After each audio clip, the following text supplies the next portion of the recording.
Hello, and welcome back to the Detours in Music podcast. My name is Laura Rupel, and today this is Season 3, Episode 11, an interview with Professor Miguel Roig-Francoli, Distinguished Teaching Professor of Music Theory and Composition at the University of Cincinnati College Conservatory of Music. I hope you enjoy this interview. Hello, I'm Miguel Roig-Francoli. You want my full title? My full title is kind of a mouthful. I'm Distinguished Teaching Professor of Music Theory and Composition at the University of Cincinnati College Conservatory of Music. That's, in other words, I'm in two departments, music theory and composition. And that's who I am. I'm binational, bilingual. I have a double citizenship, Spanish and U.S. I've been in the U.S. since forever, since 1982. How long have you been teaching at CCM? Oh, at CCM, I came to CCM in 2000, so that makes 22 years, yes. Okay. So I've been around for a while. Can you talk about how you got your start in music? Yes, well, it's quite a story actually, because I was born and grew up in what is now a very famous Mediterranean Spanish island, Ibiza, a very famous tourist island, and so on. Gorgeous place to grow up and live. And in the 50s and 60s, when I grew up there, 1950s, 1960s, but there was. At the time, there wasn't much music at all or much culture. It was an island in the Mediterranean, and it had its own culture, but not really anything in the world of music. So I started just playing a folk lute, not the Renaissance lute, but a folk lute in a typical Spanish folk music group. And I did that since I was a child until I left Ibiza to go to Madrid to college. But that was by ear, pretty much. So I mean, mostly by ear. So I never really learned music formally at all. Mm-hmm. Then I went to Madrid to study architecture. And that's a fun story because in my first year of architecture, my physics teacher, who was an architect, who was also a composer, and it turns out that we hit it off. We became friends. My interest in composition and in music was definitely there, but he had never found a situation in which it could flourish or move on. And, with him as a friend and talking, and so I really got very interested in that. And he told me, listen, if you're really interested, I can, help you get into the music world, compositional world in Madrid, and you can do it. So imagine a 19-year-old who's never done any formal music at all and who basically cannot read music, has a very good ear because has played an instrument by ear, but not really read music or anything. At 19, going back to his parents and saying, Mom and Dad, I'm dropping out of architecture because I want to be a composer. So, so the shock to them was pretty strong, but they supported me, and the rest is history, as they say. It moved on, and here I am. When you first started composing, how was that education of learning to read music, learning to play, maybe piano? What was that process like?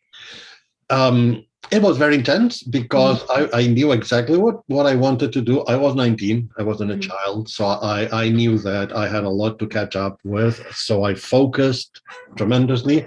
Of course, my physics teacher, architect, composer, found me an excellent composer to work with to begin with, to do all the basics.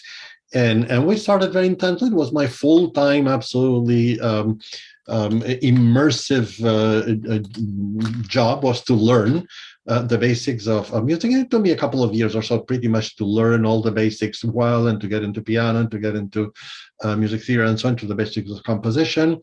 Again, as an adult, you can learn very fast if you really know what you want and you really focus and persevere. So by 1975, that was 1971. By 1975, I premiered my first piece, a piece that it's been out of my catalog for a long time, and I'm not particularly proud of now. But it was a public piece. It was performed in a public concert, and that piece actually at the end of that concert in 1975, that was very interesting, because a gentleman came to me after the concert, and he said, I was very interested in your piece. I was very interested in what you have to say, but my friend, you need a teacher. If I can do anything for you, I'm Miguel Angel Coria. All right, at the time, he passed away years ago, but at the time, Miguel Angel Coria was respected and known as one of the top composers in Madrid, and actually the composer probably who had the best and most craft in not only Madrid but probably in the whole of Spain. And he didn't have students. He didn't have a single student. So he came to me and said, "You need a teacher. If I can do anything for you, here's my card." And and then I told my friends and said, "What? Miguel Angel Coria offered to teach you? You can't let that go. Just grab it." And I was working for him on a daily basis at his house, no, on a weekly basis, one big lesson a week for 4 years. And we went over absolutely everything: harmony, counterpoint, orchestration, you name it, form, all in a very practical way, and composing. So after those 4 years, by that time it was already 1980, and at that point I was already totally into the world of composition, and at the point I was already premiering orchestral works, big orchestral works with the Madrid orchestras and so forth. So that was a big push in my life and in my career. Yeah. So you primarily worked one-on-one when you were learning everything? Yeah. I was also studying things at the Conservatory, but the Conservatory at my age was kind of a little bit too slow for me. I really needed to learn fast and not go through everything. So with him, we could do it one-on-one. Old traditional European way of working one-on-one with a major composer and learning really intensely and fast. Yeah. What is something you struggled with? Oh, I struggled with definitely piano, and for the simple reason that I didn't want to be a performer. So I was very clear that I wanted to be at the time I wanted to be a composer, and because I had already started late. Obviously, starting piano at 19 is not any instrument. It's not a great situation. Your muscles and bones and so are already quite formed. So, and I mean, I was learning and so, but I had a very hard time practicing because I didn't want to do that. I didn't want to. I knew, I was totally aware that I had to learn piano and be good at piano. But because I didn't want to do it and it was not my aim, frankly, yes, I struggled practicing. Like many musicians do, actually, I suppose. That's not very original, right? To struggle practicing. After your time where you said, I think I kind of had it done in Spain, like I've studied with the best, where did your path take you from there? Right. So at that point, I was in a situation. At that point, I won a couple of major prizes, one in Paris and one in Spain, that put all of a sudden in my pocket enough money to live for a year. And I thought, well, I can do anything this year. What do I want to do? And, I had good friends in Bloomington, Indiana. And of course, Indiana University is a world-class, world-known school, Jacobs School of Music. So I thought, well, I'm going to go spend 1 year in Bloomington as a non-degree student and see what happens. I'm sure I will have friends there, and it's a great school, so let's do that. So I went there, and of course I totally fell in love with not only with Indiana University, but with the American system of education. The level was incredible at Indiana. Nothing I had ever dreamed of being into, because it was a world-class, totally the best of students. I mean, it's the same as at CCM, but at the time, at Indiana, Janusz Starker was teaching cello and Joseph Gingold was teaching violin. They were the top along with Dorothy DeLay at Juilliard. They were the top teachers in the world, and you had the best of students, best musicians from everywhere. So anyway, it blew me away, and I thought, well, I want to do a master's here, and so I did a master's in composition, and that came. What's the title of your podcast? Detours in music. Detour. Then came a big detour in my life, which is after the master's. I wasn't seeing a clear path as a composer. Definitely not a clear path. I mean, a life path in Spain and in the United States, even more difficult. Very, very extremely competitive. Not clear career opportunities, and so at that point, because I had taken courses in music theory at Indiana, it was a great music theory department. The music theory department offered to finance my PhD if I wanted to do a PhD in music theory. So I saw that as an opportunity. I jumped on it, and I thought, sure, I'll do a PhD in music theory. It's far from a contradiction with composition, quite the opposite. They complement each other very well. And I'll keep composing. I'll do that, and I'll keep composing. Yes, so I did a PhD in music theory, which I ended in 1990. And at that point, I saw that, well, it's hard because at that point, once I had a PhD in music theory, and I had met also an American girl at Indiana with whom I got married also in 1990. So I had clearly the path clear to stay in the United States, to get a job. And there were a lot of jobs in theory at the time. So that's when I started. I said, fine, I'm staying. It doesn't make sense to go back at this point. So, so the 1 year that I came for in 1982, by 1990, after 8 years, was already a life path. So I decided to stay, and here's where things got a little bit complicated, because once you get a job in music theory and you get into that field, you are expected to not only to teach a lot in music theory, but also to publish and be visible and read papers and do research in music theory if you want to survive. There are reviews every year. There is, performance reviews where you work, and there is a goal which is tenure and promotion, and they want a bunch of articles and so on and so forth. So I thought, well, I really have to do this because I want to do this. I want to stay here. So I did that, and which I love. By the way, throughout, I was loving music theory. I wasn't doing music theory as a side thing. I mean, I'm a composer. No, I mean, I got into it because and the theory department at Indiana offered me to finance my PhD because they knew I was very interested in it. So I loved it, So, but what happened, unfortunately, is that composition fell a little bit out of the way. So I was more focused on establishing my career as a composer, as a music theorist. And I did that. And pretty much then I got several very good jobs in music theory, always trying to get to a better position. Until I got to Eastman, and I taught at Eastman for 4 years, and then late 90s, and then Eastman was not a good match for me at all. I didn't like it, so at that point there was an opening at CCM, and I applied, and I came here, and it's been a match made in heaven. I loved it. So that's great. Wonderful school, wonderful division and department, and colleagues and students, and I have absolutely nothing to regret or to complain about CCM. Definitely. That's a good feeling, I'm sure, after 22 years. Yep. Do you encourage your composition students or theory students to cross that bridge and do both? That's up to them. Most theory students are very interested in a theory path, and many composition students are not really interested in a career in theory. However, yes, composition students, I absolutely encourage them to do, when they get to the PhD level, to do a minor, that's a cognate or a minor in music theory, because there are many more jobs in theory than in composition. And with a minor in theory, you don't get a job in theory. You need a PhD in theory. But there are many composers who are hired to do composition and theory, or who are hired as adjuncts to actually do theory. And if they don't have a good training in theory, minimally as a minor, as a cognate, that is a problem. So yes, it ends up being very much, especially, big schools like us or Eastman or Indiana, so of course they have theorists and they have composers in 2 different departments.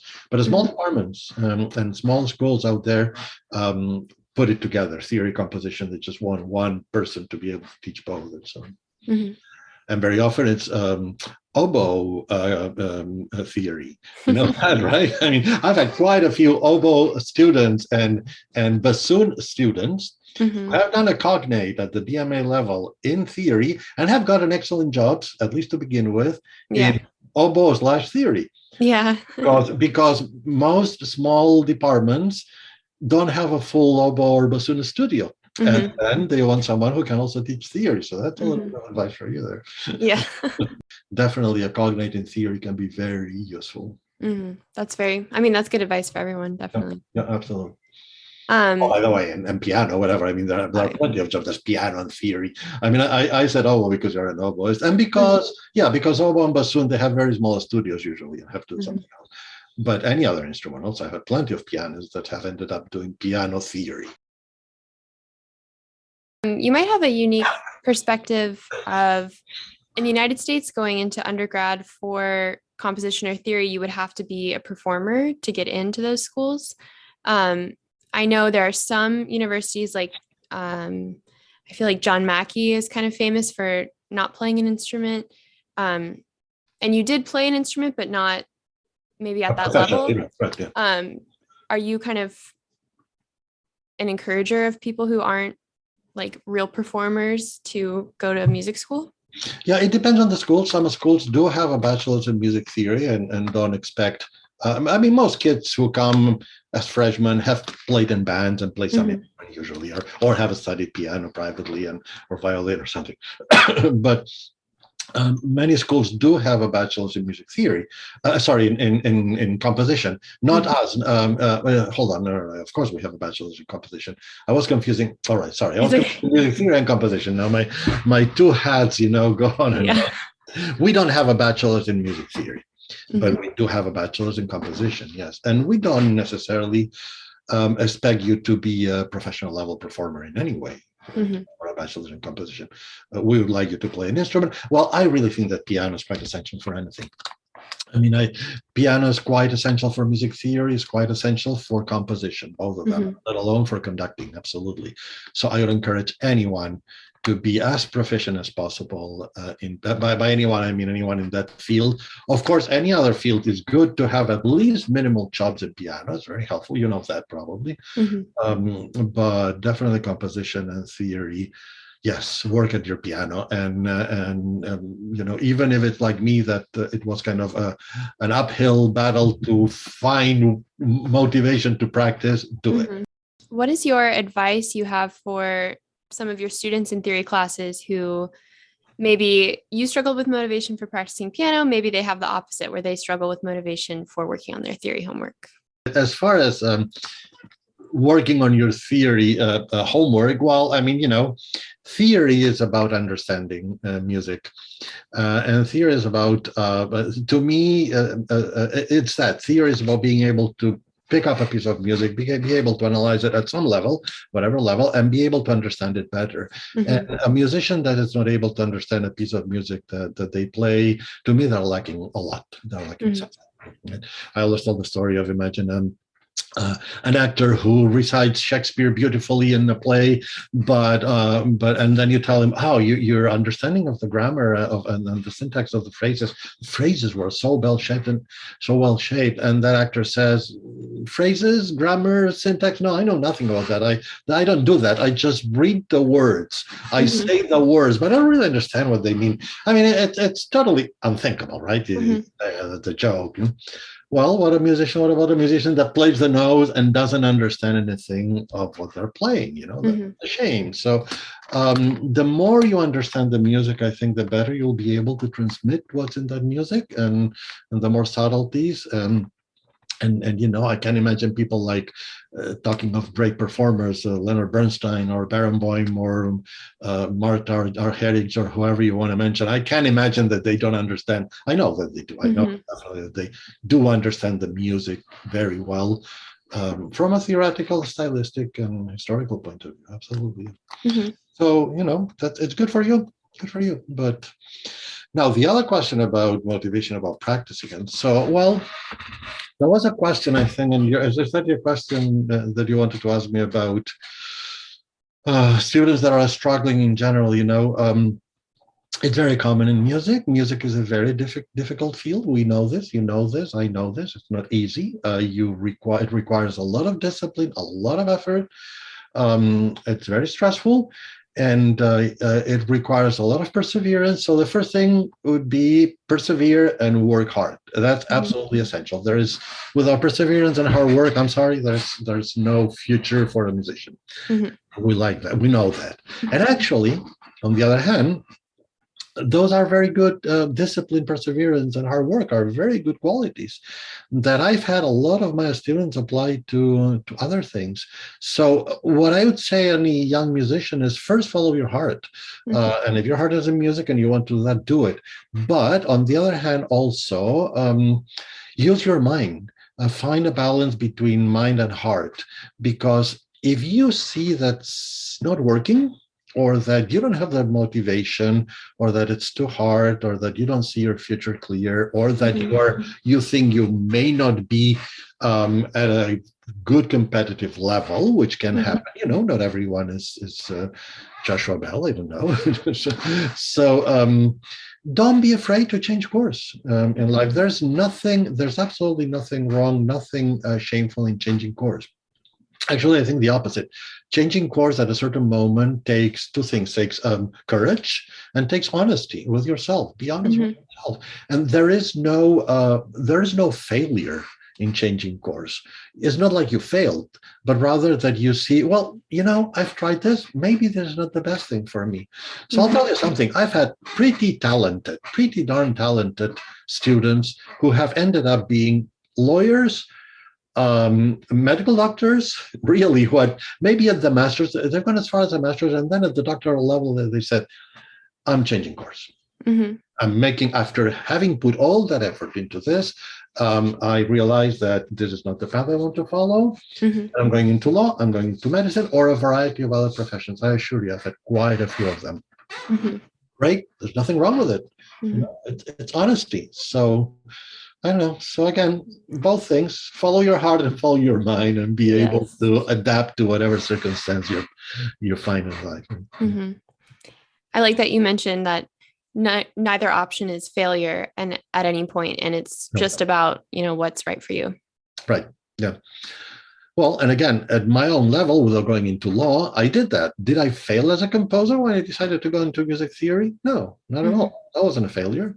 That was a very, very well thought and practical move that did not imply a failure in any way. And yet it took me into another direction within music.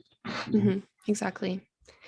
Do you think if you had never gone into composition, you would be an architect? Probably, yes, because that's where I was. Yeah.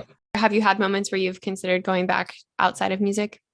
No, not outside of music. Once I got into music, the path was quite.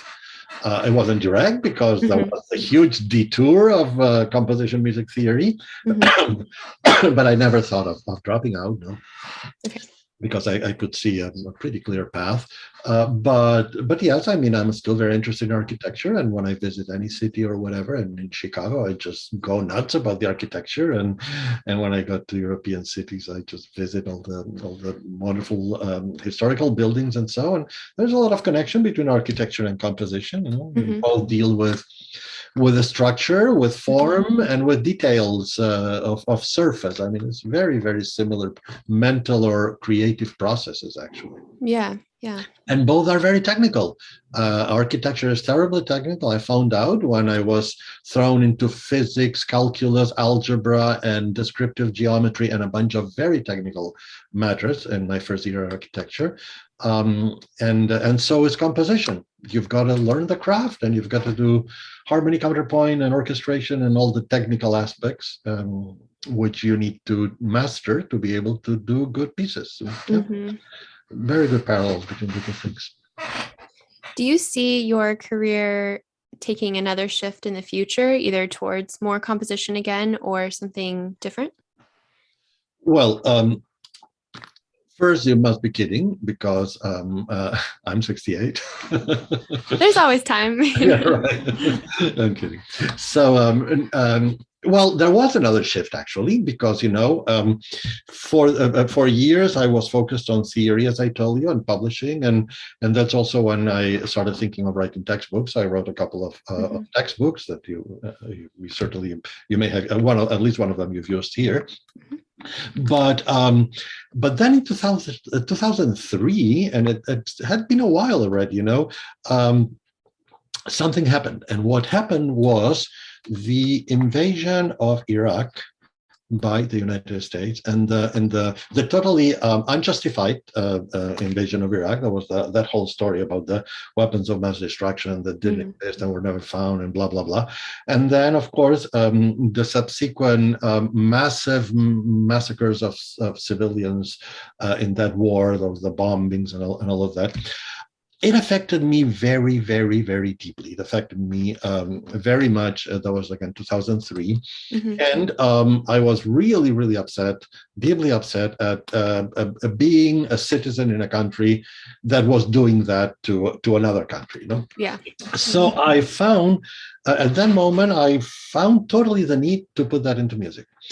And after quite a few years of not doing it, I wrote my first piece at the time, which was Donna A's Requiem for the Innocent Victims of War and Terror, a choral orchestral piece that has been performed quite a few times in Spain and the United States and so.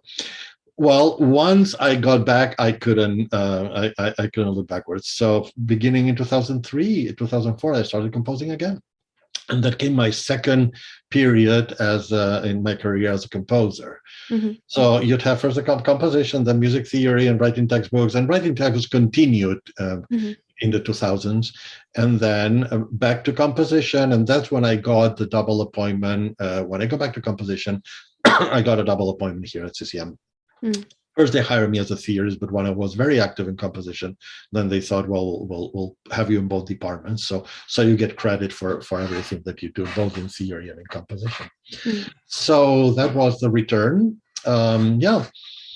And at this point, well, up to now, I've been pretty much working in both fields. And it's not easy to juggle because when I'm very focused writing an article or doing research, it's very difficult to focus also on a piece because both things, research and writing and composing a piece, are very demanding of all of yourself. You, at least for me, I have to put myself completely to that. So pretty much I've been going back and forth, doing one thing or the other. But this has made up for a very rich and rewarding career, in which basically I have been in theory, I have been in composition, I have been in musicology, because my main area in theory of research is the Renaissance and historical music theory and an analysis of Renaissance music, which is a field that touches very deeply into the world of musicology because it's historical. And then writing textbooks, which is my pedagogical aspect. So yeah, frankly, I'm looking forward to working less. Yeah. Really, I mean, as you can imagine, what I'm describing here was a lot of work, a lot of very rewarding, wonderful work, but work, millions of hours of work. I'm looking forward, rather than going in a different direction. I think the direction I'm looking forward to is lots of beach, lots of sun, lots of hiking. And I love that direction at this point. Yeah. And a little more ease and time, maybe. Yes, absolutely. Yes. Yeah. And doing what I feel like doing. And I'm thinking perhaps of starting a book, actually, a book on historical compositional techniques in the Renaissance, something like that. So I'll probably do that, but it will be because I want to do it, and will probably go into my retirement. Yeah, and not because you have to do it. Not because I have to do it for tenure or for anything, of course, way beyond that, obviously. What are some of your goals for your students at CCM? Well, my goal for my students at CCM, my first goal, remember CCM, of course, you know very well, is a school. So the goals have different levels. My first immediate goal is for them to learn the course that I'm teaching, to learn it, to enjoy the material that I'm teaching, very important. I value enthusiasm of what I'm teaching very much, and I try to instill that enthusiasm to my students as much as I can. So the immediate goal is pass the course with a good grade, learn a lot about what we do, and show you how you can apply that to your life. That would be the immediate goal. The next goal, of course, is graduate. Again, it's a school. So what we want for our students is for them to graduate successfully within a totally reasonable period of time, having learned, being trained as well as possible for their professional lives. And then, of course, long range is I want my students to find their path and their way in music and be happy with it. And again, if they think it doesn't work, then be ready to change courses and do that proudly, just not as a failure, but just, all right, yeah, I don't think this is for me. I'm going to change courses and I'm going to be a great lawyer. Sure, why not? Very much in the line of what we're talking. I like the Stravinsky one that he says that to listen is an effort, and just to hear is no merit. Ducks also here. That's a very good point. And sure, and why do I like that? Well, because a lot of what I teach as a theorist, as a composer, is to listen. And not musicians are not necessarily trained to listen just because they are musicians. You've got to train to listen. And a lot of what we do in theory, I always say, we study this, or we study form, and we analyze this piece for two reasons. So we can listen to it better and we can be better listeners, and we can understand it better, and then we can apply that to our performance of it. But listening is essential, good listening. So, I always wonder, how do the general public, which is untrained musically, and is perfectly fine. Most of what we do is for a general untrained public. But I always wonder, how do they really hear? How do they really listen to music? Many of that public probably don't even know what sonata form is, and don't even know things like that, or a rondo or whatever, and certainly don't know what a modulation to the dominant is, and so on and so forth. They don't hear any of that as such. My mother, bless her, who's a wonderful lady, and she's 89 and still around, and so, but she has come to many concerts. She has no training in music whatsoever, and I have no idea what level of ear she has either. I just don't know. But she has come to many, many concerts with me in live, and she always says, and maybe I say, no, I didn't really like the piece, or I didn't really like the performance. And she said, oh, I don't know about any of that. I just sit here and I just listen to the music and enjoy the music, and I really don't understand anything. And she says it totally, honestly and naturally. And I say, yeah, that's probably true. So what do these people listen for, or what do they hear?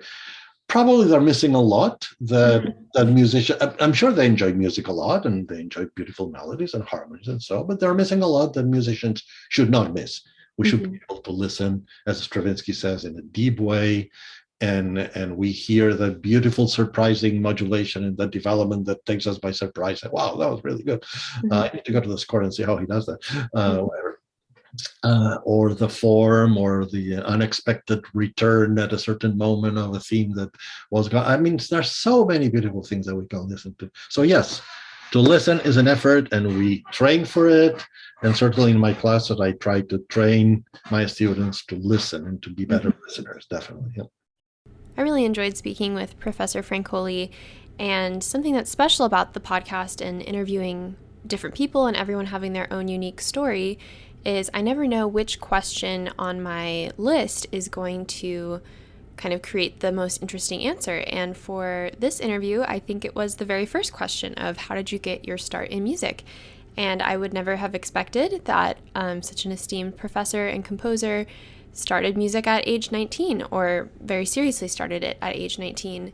And that is another big motivator and encourager for people listening and young musicians, is that we never know what person is going to come into our lives and inspire us to do something different, whether that's in the field of music or elsewhere. Thank you so much for listening. And as always, you can keep up with the podcast on social media platforms. And if you have any comments you wanted to give to me, just send me a DM. Thank you.